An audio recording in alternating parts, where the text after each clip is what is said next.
What is up, everyone? It's Quinn here, and in today's video, I'm going to be going through my top 10 waiver wire targets heading into week 7 of the NFL season.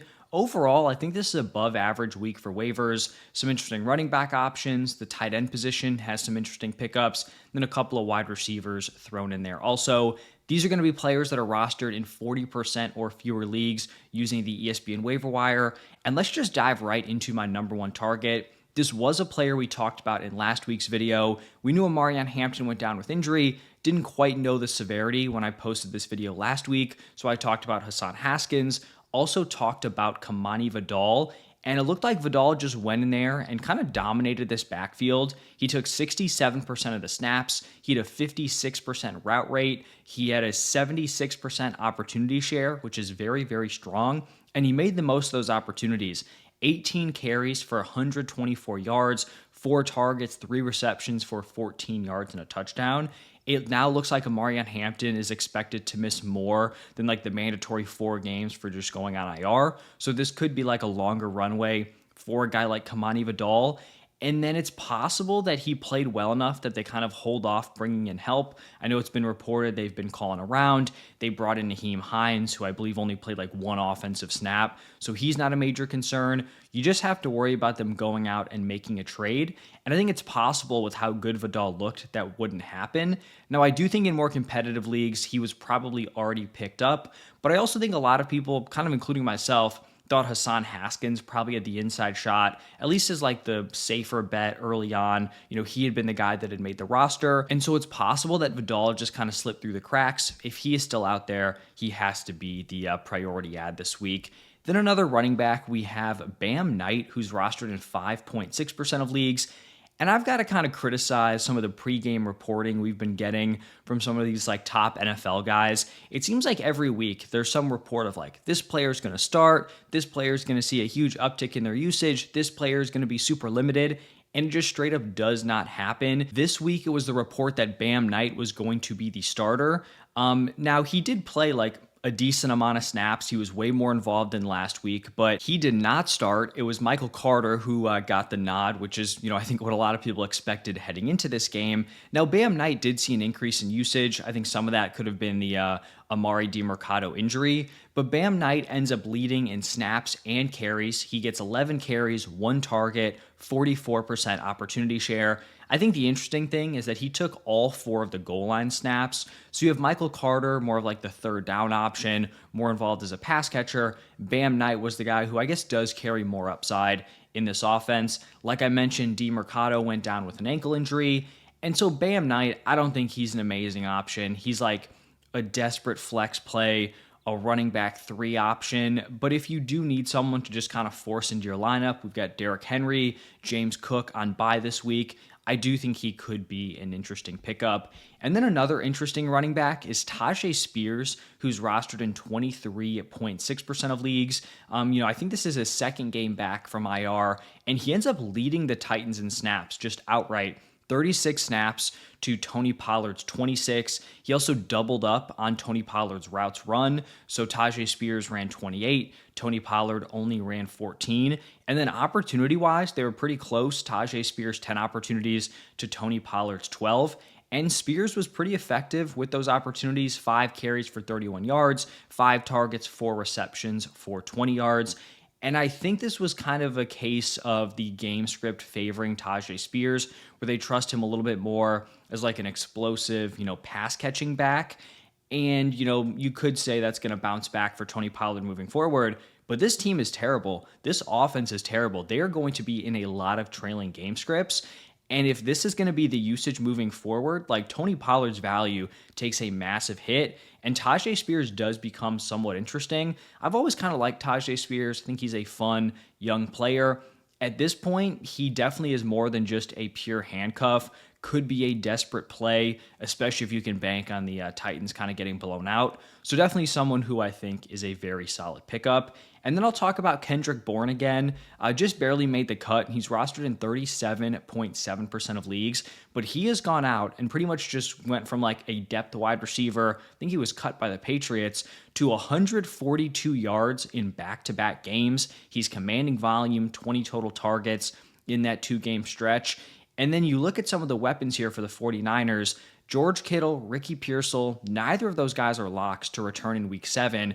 Juwan Jennings is seemingly playing through every injury in the book. I believe he said he's playing through 5 broken ribs, high ankle, low ankle sprain. I think his shoulder's also jacked up. He was not effective in their week 6 game. And so Kendrick Bourne, if those guys continue to miss time and Juwan Jennings is just like not even close to 100% or like even 80%, then I think Kendrick Bourne continues to be a solid start for fantasy, especially with the injuries on the defensive side of the ball. Fred Warner, very sadly, done for the season. Nick Bosa, also done for the year. Like, this 49ers team is going to have to put up points. They straight up cannot run the ball.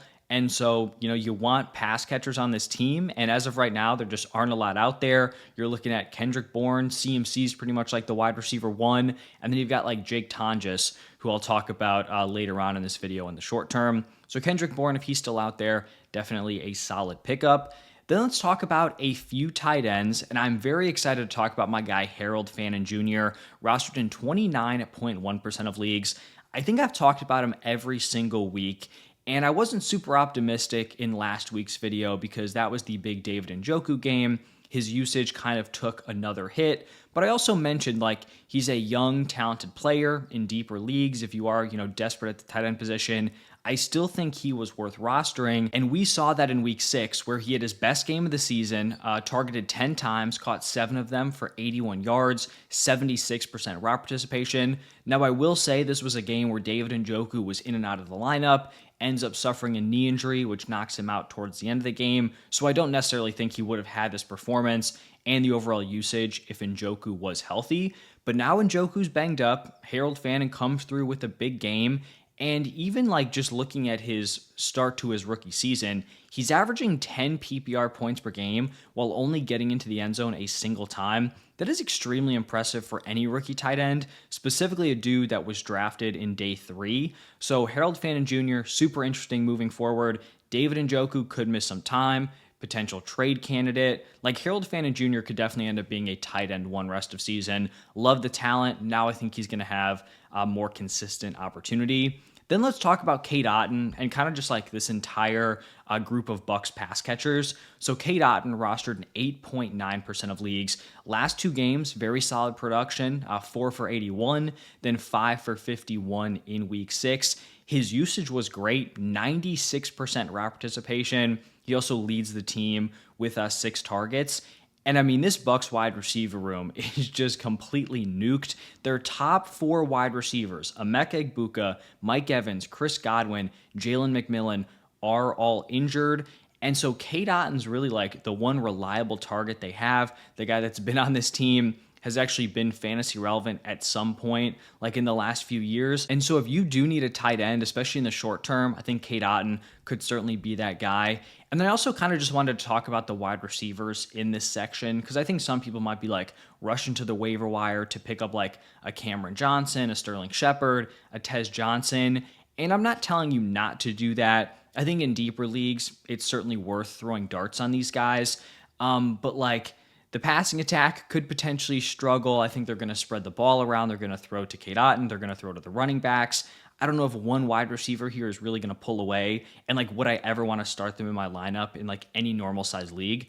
Probably not. If I were to throw a dart on one of these guys, it probably would be Tez Johnson. He led the wide receivers in snaps and routes. Only was targeted twice, but I do think he's someone who has the skill set where he could rack up some volume. Just a fun, young player, rookie wide receiver, had his first touchdown on an awesome catch in week 6. So if I had to pick one of these wide receivers to target, it would be Tez Johnson, but tough to see me like locking in and playing any of these dudes, especially when it's not like Egbuka, Evans, Godwin, maybe McMillan are out like super long term. Like 2-3 weeks from now, we could have at least like 2 of these wide receivers back in the lineup. Then a short-term tight end option, someone who I talked about last week, Jake Tonges, rostered in 21.4% of leagues, and he's just been a really nice option for 3 straight weeks. Week 4, 3 receptions for 58 yards and a touchdown. Week 5, 7 receptions for 41 yards.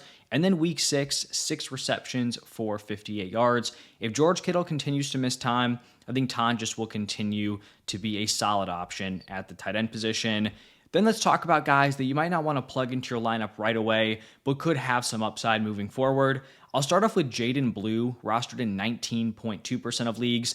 And I don't want to talk about the same handcuffs every week. So like last week, I talked about Brian Robinson Jr. I've talked about Bashal Tutin, Blake Corum. These are guys that still should be rostered. Handcuffs, very, very valuable, have some of the most upside of any waiver wire targets. But Jaydon Blue is kind of, a newly elite handcuff option where Miles Sanders now out for the season. Javonte Williams handling a pretty solid workload, like 20 plus opportunities per game.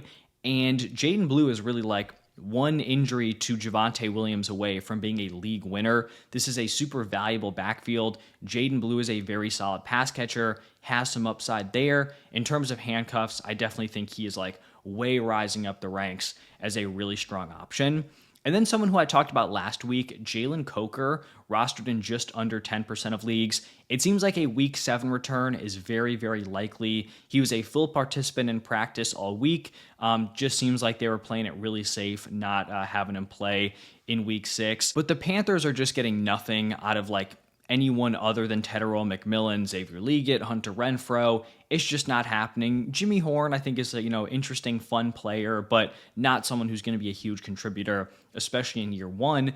And this is a team that's been fairly pass heavy. Like Bryce Young's averaging 33 pass attempts per game. It's not like it's a god-awful passing environment. And I also think just adding another competent wide receiver could just make the passing attack even better. So Jalen Coker, flashed some fun upside last year, was someone that they were kind of confident in starting in the slot heading into this season, right? They trade Adam Thielen. They're going to rely on Jalen Coker.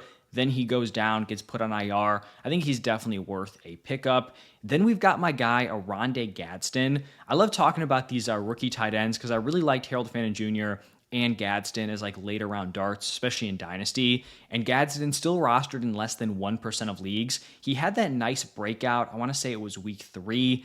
Then week 4, 5 didn't really do a ton. But with Quentin Johnston out, he logs another really solid game. 8 targets, 7 receptions for 68 yards. He had an 82% route participation, which is really, really strong, and then was tied for the team lead in targets. Now, the issue here with Gadsden is I don't know if I'd ever trust him in my lineup once Quentin Johnston is back, just because you have 3 wide receivers that are pretty much guaranteed to command volume with Ladd, Keenan, and then QJ. And then also Herbert is totally fine targeting the running back position. We saw that with Hampton, even this past week with Vidal and Haskins.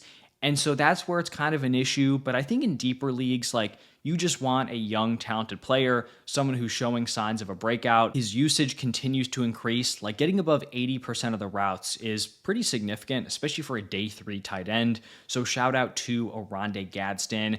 And then I just want to close it out by talking about the Bears rookies. I feel like I've talked about, this is like the 3rd straight waiver wire video I've talked about them, and they haven't played a game since then because they had the bye week. Now they're playing on Monday night, so we don't have data on them from week 6. But these are 3 guys that I all think could get a rookie bump. Kyle Monungai, Luther Burden, Colston Loveland. The Loveland thing is kind of a bummer because it seems like he's still banged up with that hip injury. You're hoping he could log like a healthy week of practice.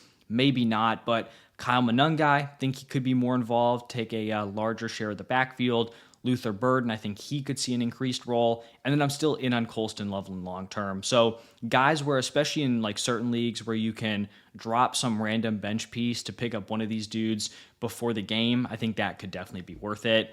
And that is going to wrap it up for my top targets. If you guys enjoyed the video, hit the like button, subscribe. Thank you all for stopping by, and I will see you in the next one.